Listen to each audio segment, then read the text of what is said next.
যে ভাঙ্গা জাহাজ আছে হিডি পার হইয়া পরে গেছে পার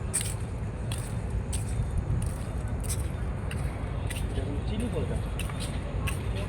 গাছ কি শক্ত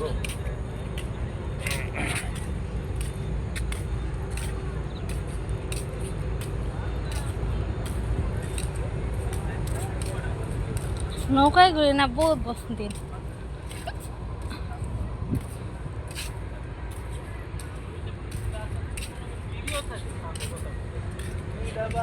মনে করেন নামাজ পড়াই দেখে দুইটা বেজে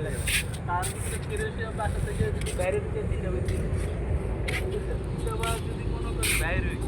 যদি রাস্তা যদি ফিরিও থাকে দাঁড়াও তাও তো মনে করেন 2-2.5 ঘন্টার রাস্তা কি কইছি বিষয়টা রাস্তা যদি ধরেন ফিরিও থাকে তাও কিন্তু 2 ঘন্টার রাস্তা ভাই করে তো ওই হিসাবে মনে করেন প্রায় 5টার উপরে মনে করেন বাইরে যাবো আর যদি বলছেন জানো করি তার কোনো কথা